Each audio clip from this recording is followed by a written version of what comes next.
ನಮಸ್ಕಾರ. ಬೆಂಗಳೂರಿನಲ್ಲಿ ಸುಧಾರಣೆ ತರಬೇಕು ಅನ್ನೋ ಉದ್ದೇಶಗಳಿಂದ ಸಮಸ್ಯೆಗಳನ್ನು ಗುರುತಿಸಿ ಒಂದೊಂದೇ ಸಮಸ್ಯೆಗೆ ಪರಿಹಾರ ನೀಡುವಂಥ ಪ್ರಯತ್ನವನ್ನು ಮಾನ್ಯ ಮುಖ್ಯಮಂತ್ರಿಗಳಾದಂಥ ಶ್ರೀ ಡಿ.ಕೆ. ಶಿವಕುಮಾರ್ ಅವರ ನೇತೃತ್ವದಲ್ಲಿ GBA ವತಿಯಿಂದ ನಮ್ಮ ಅಧಿಕಾರಿಗಳು GBA ಮತ್ತು ಟ್ರಾಫಿಕ್ ಪೊಲೀಸು ಸೇರಿ ಸಾಕಷ್ಟು ಸುಧಾರಣೆ ಕ್ರಮಗಳನ್ನು ತರ್ತಾ ಇದ್ದೇವೆ.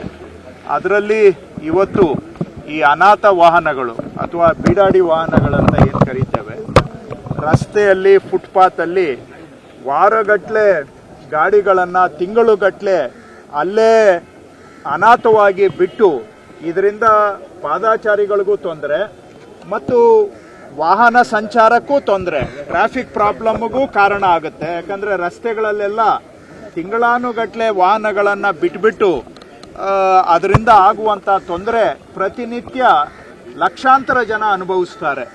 ಸೊ ಜೊತೆಗೆ ಈ ಗುಜರಿ ಗಾಡಿಗಳ ಥರ ಎಲ್ಲಂದ್ರೆ ಅಲ್ಲಿ ಅವುಗಳನ್ನ ಬಿಟ್ಬಿಟ್ಟು ಬೆಂಗಳೂರಿನಲ್ಲಿ ನೋಡೋದಕ್ಕೂ ಒಂಥರ ಅಸಹ್ಯ ವಾತಾವರಣ, ಬೆಂಗಳೂರಿನ ಒಂದು ಲುಕ್ಕನ್ನು ಕೂಡ ಕೆಡಿಸುತ್ತೆ. ಸೊ ಹಾಗಾಗಿ ಇಂಥ ವಾಹನಗಳನ್ನು ಯಾರು ರಸ್ತೆಗಳಲ್ಲಿ ಫುಟ್ಪಾತಲ್ಲಿ ಅನಾಥವಾಗಿ ಬಿಟ್ಬಿಟ್ಟಿದ್ದಾರೆ, ಬೀಡಾಡಿ ವಾಹನಗಳಿದಾವೆ, ಅಂಥವುಗಳನ್ನು ಗುರುತಿಸಿ ಅವುಗಳನ್ನು ತೆರವು ಮಾಡುವಂಥ ಕಾರ್ಯಾಚರಣೆಯನ್ನು ನಾವು ಆರಂಭ ಮಾಡ್ತಾ ಇದ್ದೇವೆ. ಹೋದ ಶುಕ್ರವಾರ ಇವಕ್ಕೆಲ್ಲ ಕಾನೂನು ಪ್ರಕಾರವಾಗಿ 1 ವಾರ ನೋಟಿಸನ್ನು ನಾವು ಆ ವಾಹನಗಳಿಗೆ ಅಂಟಿಸಿದ್ದೇವೆ. ನೋಟಿಸ್ ಅಂಟಿಸಿ 1 ವಾರ ಕಾದಿದ್ದೇವೆ. 1 ವಾರದಲ್ಲಿ ಅವರು ಬಂದು ಸಣ್ಣ ಒಂದು ದಂಡ ಕಟ್ಟಿಬಿಟ್ಟು ಆ ವಾಹನವನ್ನು ಅವರು ವಶಕ್ಕೆ ತಗೊಳ್ಬಹುದು ಮಾಲೀಕರು. ಆದರೆ ಯಾವ ವಾಹನಗಳು 1 ವಾರ ಆಗಿ ನೋಟಿಸ್ ಅಂಟಿಸಿನೂ ಕೂಡ ಅವರ ಮಾಲೀಕರು ಬಂದು ಕ್ಲೈಮ್ ಮಾಡಿಲ್ಲ, ಅಂತ ವಾಹನಗಳನ್ನು ಇವತ್ತಿನಿಂದ ಟೋಯಿಂಗ್ ಕಾರ್ಯಾಚರಣೆ ಮುಖಾಂತರ ಅವುಗಳನ್ನು ಸಾಗಾಣಿಕೆ ಮಾಡುವಂತ ಕೆಲಸವನ್ನು ಮಾಡ್ತಾ ಇದ್ದೇವೆ. ಈ ವಾಹನಗಳನ್ನು ಸಾಗಾಣಿಕೆ ಮಾಡಿ ನಾವು ನಮ್ಮ GBA ಜಾಗದಲ್ಲಿ ಅದನ್ನ ಇನ್ನೂ ಒಂದು 15 ದಿನ ಇಟ್ಕೊಳ್ತೇವೆ. ಅದನ್ನ ಪೇಪರಲ್ಲೂ ಕೂಡ ಒಂದು ನೋಟಿಫಿಕೇಶನ್ ಕೊಡ್ತೇವೆ. ಅಲ್ಲೂ ಬಂದು ಅವರು ತೆಗೆದುಕೊಳ್ಳಿಲ್ಲ ಅಂತ ಹೇಳಿದ್ರೆ ಅನಿವಾರ್ಯವಾಗಿ ನಾವು ಅದನ್ನ ಕಾನೂನು ಪ್ರಕಾರವಾಗಿ ಹರಾಜು ಕರೆದು ಹರಾಜಿನಲ್ಲಿ ಮಾರಾಟ ಮಾಡಬೇಕಾಗತ್ತೆ. ಹಾಗಾಗಿ ಈಗಲೂ ನಾನು ಮನವಿ ಮಾಡ್ತಾ ಇದ್ದೇನೆ, ದಯವಿಟ್ಟು ಇನ್ನು ಮುಂದೆ ರಸ್ತೆಯಲ್ಲಿ ಫುಟ್ಪಾತ್ ಅಲ್ಲಿ ಅನಾಥವಾಗಿ ವಾಹನಗಳನ್ನ ಬಿಟ್ಟು, ಸಾರ್ವಜನಿಕರ ಸ್ವತ್ತು ಅದು, ರಸ್ತೆ ಫುಟ್ಪಾತ್ ಅಂತ ಹೇಳಿದ್ರೆ ನಮ್ಮ ಪ್ರೈವೇಟ್ ಪ್ರಾಪರ್ಟಿ ಅಲ್ಲ, ಅದು ಪಬ್ಲಿಕ್ ಪ್ರಾಪರ್ಟಿ, ಸಾರ್ವಜನಿಕರ ಜಾಗ. ಅದನ್ನ ಒತ್ತುವರಿ ಮಾಡಿ ಪಾದಾಚಾರಿಗಳಿಗೆ ವಾಹನ ಸಂಚಾರಕ್ಕೆ ತೊಂದರೆ ಮಾಡೋದನ್ನ ಬಿಡಿ. ಯಾರ್ಯಾರು ವಾಹನ ಮಾಲೀಕರಿದ್ದೀರಾ ಅವರಲ್ಲಿ ಮನವಿ ಮಾಡ್ತಾ ಇದ್ದೇನೆ, ಈ ರೀತಿ ಸಾರ್ವಜನಿಕ ಜಾಗವನ್ನ ಅತಿಕ್ರಮಣ ಮಾಡಬಾರದು. ಇವತ್ತು 1 ದಿನಕ್ಕೆ 2 ದಿನಕ್ಕೆ ನಿಲ್ಸಿದ್ರೆ ನಮ್ದೇನು ತಕರಾರಿಲ್ಲ. ನಿಮ್ಮ ಮನೆ ಹತ್ರ ರಾತ್ರಿ ನಿಲ್ಸಿದ್ರು ಅದ್ರ ಬಗ್ಗೆನೂ ನಾನು ಮಾತಾಡ್ತಾ ಇಲ್ಲ.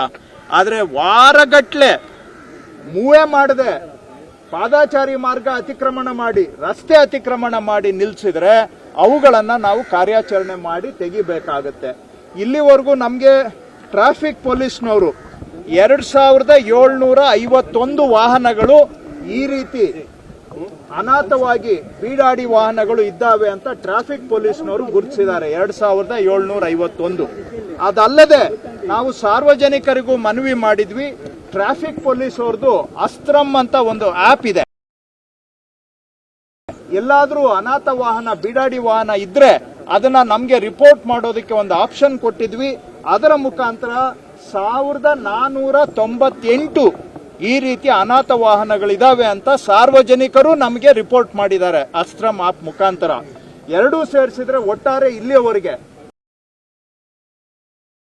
ನಾವು ಇದನ್ನ ಗಮನ ಇಟ್ಟು ಮಾಡ್ತಾ ಇದ್ದೇವೆ.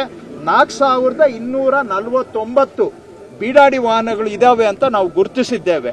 ಇಷ್ಟೇ ಅಲ್ಲ, ಇನ್ನೂ ಹೆಚ್ಚಿಗೆ ಇರಬಹುದು. ಇವತ್ತು ನಾನು ಸಾರ್ವಜನಿಕರಲ್ಲಿ ಮನವಿ ಮಾಡ್ತಾ ಇದ್ದೇನೆ, ಅಸ್ತ್ರಂ ಟ್ರಾಫಿಕ್ ಪೊಲೀಸ್ನ ಅಸ್ತ್ರಂ ಆಪ್ ನ ಮುಖಾಂತರ ತಾವು ಇಂಥ ಅನಾಥ ವಾಹನಗಳನ್ನು ರಿಪೋರ್ಟ್ ಮಾಡಿದ್ರೆ ಅಲ್ಲೂ ಕೂಡ ನಮ್ಮ ಅಧಿಕಾರಿಗಳು ಇನ್ಸ್ಪೆಕ್ಷನ್ ಮಾಡ್ತಾರೆ. ಅದು ಅನಾಥ ವಾಹನ ಅಂತ ಕಂಡು ಬಂದ್ರೆ ಅದಕ್ಕೂ ನೋಟಿಸ್ ಅಂಟಿಸ್ತೀವಿ. ಮುಂದಿನ ದಿನ ಅವುಗಳನ್ನು ತೆರವು ಮಾಡ್ತೇವೆ. ನಾನು ಇದರ ಮುಖಾಂತರ ಸಾರ್ವಜನಿಕರಲ್ಲಿ ಮನವಿ ಮಾಡ್ತಾ ಇದ್ದೇನೆ, ಸಾರ್ವಜನಿಕರ ಸ್ವತ್ತು ರಸ್ತೆ ಮತ್ತು ಫುಟ್ಪಾತ್ ಇದನ್ನ ಗೌರವಿಸೋದನ್ನ ನಾವೆಲ್ಲರೂ ಕೂಡ ಮೈಗೂಡಿಸ್ಕೋಬೇಕು. ಆ ಸಾರ್ವಜನಿಕರ ಆಸ್ತಿಗಳನ್ನು ಅತಿಕ್ರಮಣ ಮಾಡಿದ್ರೆ ನಾವು ಸುಮ್ಮನೆ ಇರೋದಕ್ಕಾಗೋದಿಲ್ಲ. ಇವೆಲ್ಲ ಟ್ರಾಫಿಕ್ ಪೊಲೀಸು ಸಾರ್ವಜನಿಕರು ರಿಪೋರ್ಟ್ ಮಾಡಿರೋದ್ರ ಪೈಕಿ ಇಲ್ಲಿವರೆಗೆ 1034 ವಾಹನಗಳಿಗೆ ನಾವು ಸ್ಟಿಕ್ಕರ್ ಅಂಟಿಸಿದೀವಿ. ಕಳೆದ ಒಂದು ವಾರದಿಂದ ಸ್ಟಿಕ್ಕರ್ ನೋಟಿಸ್ ಅಂಟಿಸಿದ್ದೇವೆ. ಅದರಲ್ಲಿ 72 ಜನ ಬಂದು ವಾಪಸ್ಸು ವೆಹಿಕಲ್ ಅನ್ನ ತಗೊಂಡಿದ್ದಾರೆ. ಇನ್ನ 1000 ಜನ ತಗೊಂಡಿಲ್ಲ. ಅವ್ರದ್ದು ನಾವು ನೋಟಿಸ್ ಅಂಟಿಸಿ 7 ದಿನ ಅಲ್ಲ, ಒಂದು ಎಕ್ಸ್ಟ್ರಾ 8 ದಿನ ಕೊಟ್ಟು 8 ದಿನದ ನಂತರ ಇವತ್ತು ತೆರವು ಮಾಡುವ ಕಾರ್ಯಾಚರಣೆ ಆರಂಭ ಮಾಡಿದ್ದೇವೆ. ದಿನನಿತ್ಯ ಇನ್ನು ಮೇಲೆ ಯಾರ್ಯಾರ್ದು 8 ದಿನ 9 ದಿನ ಆಗುತ್ತೆ ಅಂತ ವಾಹನಗಳನ್ನ ನಾವು ತೆರವು ಮಾಡಿ ಸಿಟಿಯನ್ನ ಒಂಥರ ಈ ಗಲೀಜು ವಾಹನಗಳು ಗುಜರಿ ನೋಡೋದಕ್ಕೆ ಗುಜರಿ ತರ ಆಗಬಾರದು, ಸಿಟಿನೂ ಗುಜರಿ ಆಗಬಾರದು. ಅದು ಅವರು ಯಾರಾದ್ರೂ ಗುಜರಿ ಬಿಸ್ನೆಸ್ ಮಾಡೋಂಗಿದ್ರೆ ಅಲ್ಲಿಗೆ ಹೋಗಿ ಕೊಡಿ. ನೀವು ಬೇಡ ಅಂತ ಹೇಳಿದ್ರೆ ಅದನ್ನ ಯಾರಿಗಾದ್ರೂ ಗುಜರಿವರೆಗೆ ಮಾರಾಟ ಮಾಡಿ. ರೋಡ್ ಮೇಲೆ ತಂದು ಬಿಸಾಕ್ಬಿಟ್ಟು ರಸ್ತೆಯನ್ನ ಗುಜರಿ ಮಾಡೋದಕ್ಕೆ ನಾವು ಸುಮ್ಮನೆ ಇರೋದಕ್ಕಾಗೋದಿಲ್ಲ ಈ ರೀತಿ ಮಾಡಿದಾಗ. ಹಾಗಾಗಿ ಇವತ್ತಿಂದ ನಾವು ವಾಹನಗಳನ್ನ ಇಲ್ಲಿಂದ ನಿರ್ಮೂಲನೆ ಮಾಡುವಂತಹ ಕಾರ್ಯಾಚರಣೆಯನ್ನ ಸಾಂಕೇತಿಕವಾಗಿ ಇವತ್ತು ಚಾಲನೆ ಕೊಟ್ಟಿದ್ದೇವೆ. ಇದನ್ನ ಜಿಬಿಎ ಅಧಿಕಾರಿಗಳು ಮತ್ತು ಟ್ರಾಫಿಕ್ ಪೊಲೀಸ್ನವರ ಸಹಯೋಗದಲ್ಲಿ ಇದನ್ನ ಮುಂದುವರಿಸ್ತೇವೆ. ಬೆಂಗಳೂರಿನಲ್ಲಿ ಸುಧಾರಣೆ ಕ್ರಮಗಳಲ್ಲಿ ಇದು ಕೂಡ ಒಂದು ಹೆಜ್ಜೆಯನ್ನ ನಾವು ಇಡ್ತಾ ಇದ್ದೇವೆ. ಒಂದಾದ್ಮೇಲೆ ಒಂದು ಹೀಗೆ ಇನ್ನೂ ಅನೇಕ ಸಮಸ್ಯೆಗಳಿದಾವೆ, ಅವುಗಳ ಕಡೆಗೂ ಕೂಡ ಖಂಡಿತವಾಗಿ ಗಮನ ಕೊಡ್ತೇವೆ. ಆದ್ರೆ ಜನನೂ ಸಹಕಾರ ಕೊಡಬೇಕು. ಈ ರೀತಿಯಾಗಿ ವಾಹನಗಳನ್ನ ಎಲ್ಲಂದ್ರೆ ಅಲ್ಲಿ ಬಿಸಾಡೋದು ರೋಡ್ ಮೇಲೆ ಬೆಂಗಳೂರು ಸುಧಾರಣೆ ಆಗ್ಬೇಕು ಅಂತ ಹೇಳಿದ್ರೆ ಅದು ಏನು ದ್ವಂದ್ವ ಆಗುತ್ತೆ, ಅದು ಹಿಪಾಕ್ರಸಿ ಆಗುತ್ತೆ. ಬೆಂಗಳೂರು ಸುಧಾರಣೆ ಆಗ್ಬೇಕು ಅಂದ್ರೆ ಜನಗಳು ಸಹಕಾರ ಕೊಡಬೇಕು. ಈ ರೀತಿ ರಸ್ತೆಗಳಲ್ಲಿ ವಾಹನಗಳನ್ನ ಅನಾಥವಾಗಿ ಬಿಸಾಡೋದನ್ನ ನಿಲ್ಲಿಸಿ ನಿಮ್ಮ ಮನೆಯಲ್ಲಿ ಇಟ್ಕೊಳ್ಳಿ, ಇಲ್ಲ ಗುಜರಿವರೆಗೆ ಮಾರಾಟ ಮಾಡಿ. ರೋಡು ಫುಟ್ಪಾತ್ ಜನಗಳಿಗೆ ಸೇರಿದ್ದು, ಅದನ್ನ ಅತಿಕ್ರಮಣ ಮಾಡಬೇಡಿ. ಆ ತರ ನಿಮ್ಮ ಏರಿಯಾದಲ್ಲಿ ಎಲ್ಲಾದ್ರೂ ಇದ್ರೆ ಟ್ರಾಫಿಕ್ ಪೊಲೀಸ್ನ ಅಸ್ತ್ರಂ ಆಪ್ ಮುಖಾಂತರ ದಯವಿಟ್ಟು ರಿಪೋರ್ಟ್ ಮಾಡಿ ಅದನ್ನ ವೆರಿಫಿಕೇಶನ್ ಮಾಡಿ ಅಲ್ಲೂ ಕೂಡ ನಾವು ಈ ಕ್ರಮ ತೆಗೆದುಕೊಳ್ತೇವೆ. ಒಂದು ವಾರ ನಾವು ಕಾದಿದ್ದೇವೆ, ನೋಟಿಸ್ ಕೊಟ್ಟು ಈಗ 72 ಜನ ತಗೊಂಡಿದ್ದಾರೆ. 72 ಜನಕ್ಕೆ ನಾವು ಅವ್ರು ವಾಪಸ್ ವಾಹನ ಕೊಟ್ಟಿದ್ದೇವೆ. ಯಾವುದು ಏನು ಬರೀ 500 ರೂಪಾಯಿ ಏನೋ ದಂಡ ಅಷ್ಟೇ, 500 ರೂಪಾಯಿ ಕಟ್ಟಿಸ್ಕೊಂಡು ವಾಪಸ್ ಬಿಟ್ಟು ಕೊಟ್ಟಿದ್ದೇವೆ. ಆದ್ರೂ ಕೂಡ ಅವರು ಎಚ್ಚರ ಆಗ್ಲಿಲ್ಲ ಅಂತ ಹೇಳಿದ್ರೆ ಈಗ ಜನ ಏನ್ ಬೇಕಾದ್ರೂ ಮಾಡ್ಬೋದು. ನಾವು ನಮ್ಗೆ ಹೇಳೋರು ಇಲ್ಲ, ಕೇಳೋರು ಇಲ್ಲ, ನಾವು ಹೇಳ್ದಂಗೆ ನೀವು ಕೇಳಬೇಕು ಅಂತ ಹೇಳಿದ್ರೆ ಇಂಥ ಒಂದು ದೊಡ್ಡ ನಗರದಲ್ಲಿ ಆ ವ್ಯವಸ್ಥೆ ನಡೆಯೋದಿಲ್ಲ.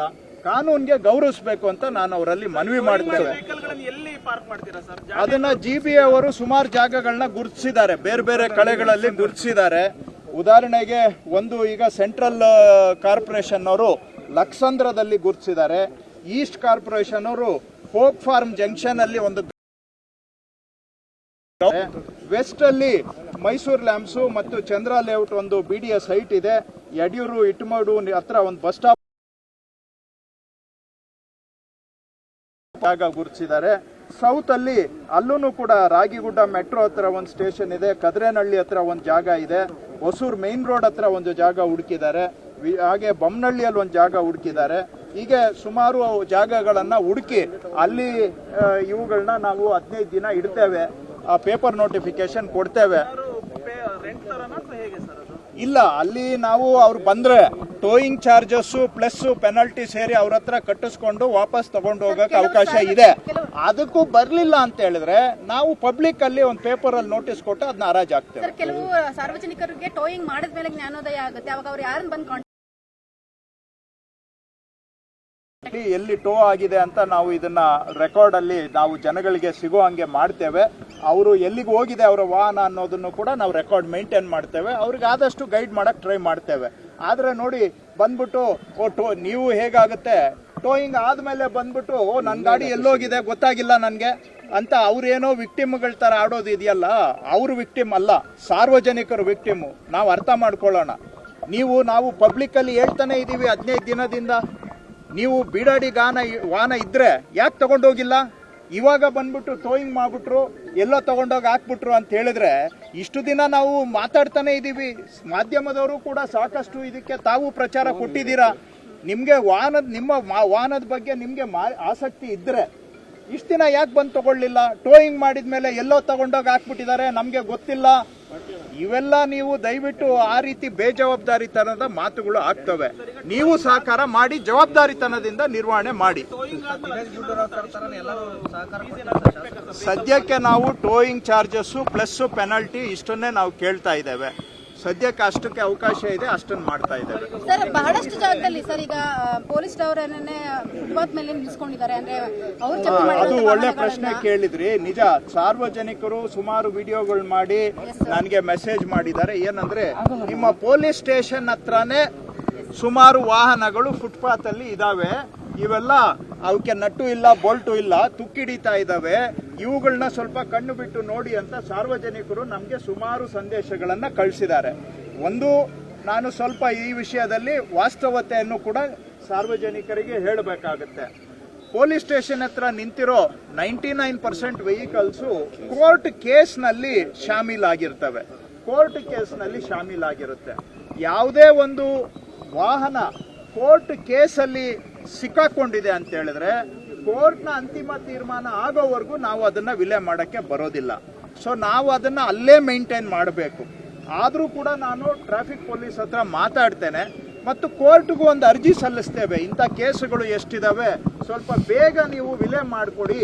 ಇಲ್ಲ ಅಂದ್ರೆ ಏನಾಗುತ್ತೆ, ಪೊಲೀಸ್ ಸ್ಟೇಷನ್ ಪಕ್ಕ ನಿಂತಿರೋ ವಾಹನಗಳಿಗೂ ಬೇರೆ ಇಲ್ಲಿ ಇಂಥ ರೋಡ್ಗಳಲ್ಲಿ ಬಿಟ್ಟಿರೋ ವಾಹನಕ್ಕೂ ಜನಕ್ಕೆ ವ್ಯತ್ಯಾಸ ಗೊತ್ತಾಗಲ್ಲ. ಜನ ಅದನ್ನೇ ಕೇಳ್ತಾರೆ. ಆದರೆ ಹಾಗಾಗಿ ನಾವು ಕೋರ್ಟ್ಗೂ ಕೂಡ ನಿವೇದನೆ ಮಾಡ್ಕೊಳ್ತೇವೆ ಅಂಥ ಕೇಸುಗಳನ್ನು ಬೇಗ ವಿಲೆ ಮಾಡಿಕೊಡಿ ಅಂತ. ಮತ್ತು ಅದರ ಜೊತೆಗೆ ಅವ್ರಿಗೂ ಕೂಡ ಎಲ್ಲಾದರೂ ಒಂದು ಲೊಕೇಶನ್ ಅಲ್ಲಿ ಶಿಫ್ಟ್ ಮಾಡೋಕ್ಕಾಗುತ್ತಾ ಅಂತ ಪೊಲೀಸರ ಹತ್ರ ನಾನು ಮಾತಾಡ್ತೇನೆ. ಟೋಯಿಂಗ್ ಮಾಡಿದ್ರೆ ನಾಳೆ ನನ್ನ ವೆಹಿಕಲ್ ಟೋಯಿಂಗ್ ಮಾಡಿರ್ತೀರಾ ಸರ್, ನಾಳೆ ಕಾಣಿಸ್ತಿಲ್ಲ ಅಂದಾಗ ಕಳ್ತನ ಆಗಿದೆ ಅನ್ನೋದು ಏನಾದ್ರು ಕೇಸ್ ಕೊಟ್ರೆ ಹೆಂಗೆ ಸರ್ ಅಂತ ಕೊಟ್ಟು ವೆರಿಫೈ ಮಾಡ್ತೇವೆ. ನಾನು ಪೊಲೀಸವ್ರಿಗೆ ಹೇಳ್ತೇನೆ, ಈ ತರ ಯಾವ್ದಾದ್ರು ಈಗ ಅವರು ಡೈಲಿ ಯೂಸ್ ಮಾಡ್ತಾ ಇದ್ದೆ ಕಳ್ತನ ಆಗಿದೆ ಅಂತ ಹೇಳಿದ್ರೆ ಆವಾಗ ಅರ್ಥ ಆಗುತ್ತೆ. ಪೊಲೀಸರು ಬುದ್ಧಿವಂತರು ಇದ್ದಾರೆ, ಅವ್ರಿಗೂ ಸಾಕಷ್ಟು ಸಮಾಜ ಜ್ಞಾನ ಇದೆ, ಕಾಮನ್ ಸೆನ್ಸ್ ಇದೆ. ಅವರು ಕೇಳ್ತಾರೆ ನಿಮ್ದು ಎಲ್ಲಿ ಬಿಟ್ಟಿದ್ದಪ್ಪ ಅಂತ. ಪೊಲೀಸರ ಹತ್ರ ಯಾವ್ಯಾವ ಲೊಕೇಶನ್ ವೈಸ್ ಇದೆಲ್ಲ 4249 ಗಾಡಿದೂ GPS ಲೊಕೇಶನ್ ಇದೆ ಪೊಲೀಸ್ ಹತ್ರ. ಸೊ ಎಲ್ಲಿ ಕಳ್ತನ ಆಗಿದೆ ಅಂತ ಅವರು ಕ್ರಾಸ್ ಚೆಕ್ ಮಾಡ್ಕೊಳ್ತಾರೆ. ಅದಕ್ಕೂ ಇದಕ್ಕೂ ಮ್ಯಾಚ್ ಆದ್ರೆ ನಿಂದು ಕಳ್ತನ ಆಗಿಲ್ಲಪ್ಪ, ನೀನೇ ಬಿಟ್ಟೋಗಿದ್ದೆ ಅನಾಥವಾಗಿ, ನಿನ್ಗೆ ಬೇಡ ಆಗಿದೆ, ನಿನ್ಗೆ ಬೇಡ ಆಗಿರೋ ವಾಹನಕ್ಕೆ ನೀನ್ ಯಾಕೆ ಕಳ್ತನ ಅಂತ ರಿಪೋರ್ಟ್ ಕೊಡ್ತಾ ಇದೀಯಾ, ನೀನೇ ಬಿಟ್ಬಿಟ್ಟಿದ್ಯಾ, ನಿನ್ಗೆ ಸಹಾಯ ಮಾಡಕ್ಕೆ ಅವ್ರು ತಕೊಂಡು ಹೋಗಿದ್ದಾರೆ ಅಂತ ಹೇಳಿ ಕಳಿಸ್ತೀವಿ ಅಷ್ಟೇ. ಟ್ರಾನ್ಸ್ಫಾರ್ಮರ್ ಇದೆ ಸರ್, ಅದು ಫುಟ್ಪಾತ್ ಮೇಲೆ ಇದೆ. ಈ ತರದ್ದು ತುಂಬಾ ಇದೆ ಸರ್ ಜಿಬಿಎ ವ್ಯಾಪ್ತಿಯಲ್ಲಿ. ನಿಜ, ಸುಮಾರು ಕಡೆ ಕೆಲವು ಸಾರ್ವಜನಿಕ ಆಸ್ತಿಗಳು ಕೂಡ ಫುಟ್ಪಾತ್ ಮೇಲೆ ಇದಾವೆ. ಕೆಲವು ಕಡೆ ಟ್ರಾನ್ಸ್ಫಾರ್ಮರ್ಸ್ ಇದೆ, ಕೆಲವು ಕಡೆ ಟಾಯ್ಲೆಟ್ಸ್ ಇದೆ. ಈ ರೀತಿಯಾಗಿ ಬಸ್ ಸ್ಟಾಪ್ಗಳು ಬೇಕು. ಬಟ್ ಬಸ್ ಸ್ಟಾಪ್ ಕಟ್ಟೋವಾಗ ಏನ್ ಮಾಡಿದ್ದಾರೆ, ಸರಿಯಾಗಿ ಡಿಸೈನ್ ಮಾಡದೆ ಅದನ್ನು ಕೂಡ ಒಂಥರ ಅಡ್ಡ ಆಗುವಂಗೆ ಮಾಡಿದ್ದಾರೆ. ಇವೆಲ್ಲ ನಮ್ಮ ಗಮನದಲ್ಲಿದೆ. ಮುಖ್ಯಮಂತ್ರಿಗಳಿಗೆ ನಾನು ರಿಕ್ವೆಸ್ಟ್ ಮಾಡಿದ್ದೇನೆ, KEB ಅಂದ್ರೆ ಎನರ್ಜಿ ಡಿಪಾರ್ಟ್ಮೆಂಟ್ ಅವ್ರ ಜೊತೆಗೆ ಒಂದು ಮೀಟಿಂಗ್ ಮಾಡಿ ಲಾಂಗ್ ಟರ್ಮ್ ಒಂದು ಪ್ಲಾನ್ ಹಾಕೋಬೇಕು.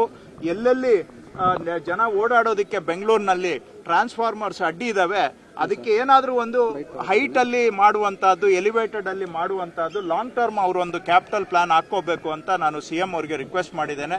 ಅವರು ಎನರ್ಜಿ ಡಿಪಾರ್ಟ್ಮೆಂಟ್ ಜೊತೆಗೂ ಕೂಡ ನಾನು ಸಭೆ ಮಾಡಿ ಅವ್ರಿಗೂ ರಿಕ್ವೆಸ್ಟ್ ಮಾಡ್ತೇನೆ. ಇದಕ್ಕೊಂದು ತಕ್ಷಣಕ್ಕಂತೂ ಏನೂ ಮಾಡೋಕ್ಕಾಗಲ್ಲ. ಈಗ ಕರೆಂಟು ಕ್ರಿಟಿಕಲ್ ಸರ್ವಿಸು ನಾವೇನು ಡಿಸ್ಟ್ರಪ್ಟ್ ಮಾಡೋಕ್ಕಾಗೋದಿಲ್ಲ. ಬಟ್ ಲಾಂಗ್ ಟರ್ಮ್ ಅಲ್ಲಿ ಇದಕ್ಕೇನಾದ್ರೂ ಒಂದು ಸೊಲ್ಯೂಷನ್ ಮಾಡಬೇಕು. ನಾನು ಖಂಡಿತ ಅವ್ರ ಜೊತೆ ಮಾತಾಡ್ತೇನೆ ವಿಷಯ. ಎಲ್ಲಾ ಶಾಸಕರು ಸಹಕಾರ ಕೊಟ್ಟಿದ್ದಾರೆ, ಪಕ್ಷಾತೀತವಾಗಿ ಸಹಕಾರ ಕೊಟ್ಟಿದ್ದಾರೆ. ಅವರೆಲ್ಲರಿಗೂ ಕೂಡ ನನ್ನ ಧನ್ಯವಾದಗಳು. ಸರ್, ರಸ್ತೆ ಗುಂಡಿಗಳ ಸಂಖ್ಯೆ ಹೆಚ್ಚಾಗ್ತಾ ಇದೆ, ಅದಕ್ಕೂ ಕೂಡ ಒಂದು ಮಾಡ್ತೇವೆ, ಖಂಡಿತ ಮಾಡ್ತೇವೆ. ಒನ್ ಬೈ ಒನ್ ಎಲ್ಲ ಒಂದೇ ಸತಿ ಈ ಗಮನದಲ್ಲಿದೆ, ಅದ್ರ ಗಮನದಲ್ಲಿದೆ. ಇದೇ ತರ 1 by 1 ಟ್ಯಾಕಲ್ ಮಾಡ್ತಾ ಇದೀವಿ, ಅದನ್ನು ಮಾಡೋಣ. Yes, thank you.